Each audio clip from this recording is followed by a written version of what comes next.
रामनवमी के शुभ दिन पर ही भगवान राम का जन्म हुआ था और बड़े संयोग की बात है कि महाकवि तुलसीदास जी ने भी इसी दिन से महाग्रंथ रामचरितमानस की रचना प्रारंभ की थी। रामनवमी के दिन को भगवान राम के जन्मोत्सव के रूप में पूरे भारत में बड़ी ही श्रद्धा और भक्ति भाव के साथ मनाते हैं। इस दिन लोग घरों में प्रभु राम के लिए व्रत रखते हैं और पूरी श्रद्धा भाव से उनकी पूजा करते हैं। ऐसी मान्यता है कि इस दिन व्रत और पूजा करने से भगवान राम अपने भक्तों को अपनी कृपा से तार देते हैं। भगवान राम को मर्यादा पुरुषोत्तम भी कहा जाता है।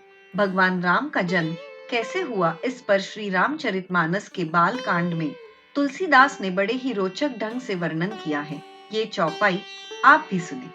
भय प्रगट कृपाला दीन दयाला कौसल्या हितकारी हर्षित महतारी मुनि मनहारी अद्भुत रूप बिचारी लोचन अभिरामा तन घन श्यामा निज आयुध भुजचारी भूषण वनमाला नयन विशाला शोभा सिंधु खरारी भय प्रगट कृपाला दीन दयाला कौसल्या हितकारी हर्षित महतारी मुनि मनहारी अद्भुत रूप बिचारी, जिसका अर्थ है दीनों पर दया करने वाली कौशल्या जी के हितकारी कृपालु प्रभु प्रकट हुए, यानी भगवान राम ने जन्म लिया है।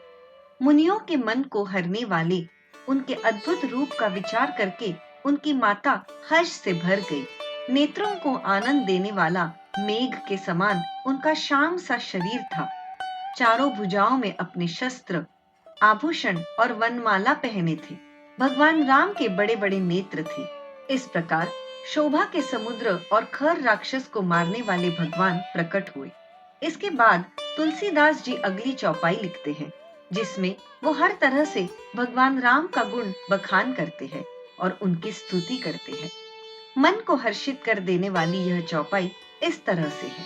कहा दुई कर जोरी स्तुति तोरी कही विधि करो अनंता माया गुण ज्ञानातीत अमाना वेद पुराण भनंता करुणा सुख सागर सब गुण आगर जहि ग्वाही श्रुति संता सो मम हित लागी जन अनुरागी भयु प्रगट श्रीकंता, जिसका अर्थ है दोनों हाथ जोड़कर मैं तेरे समक्ष नतमस्तक हूँ। हे अनंत परमेश्वर, मैं किस प्रकार तुम्हारी स्तुति करूं? वेद और पुराण तुमको माया बताते हैं। आप गुण और ज्ञान से बहुत ऊपर हैं। आप श्रुतियां, संत जन, दया और सुख का समुद्र है।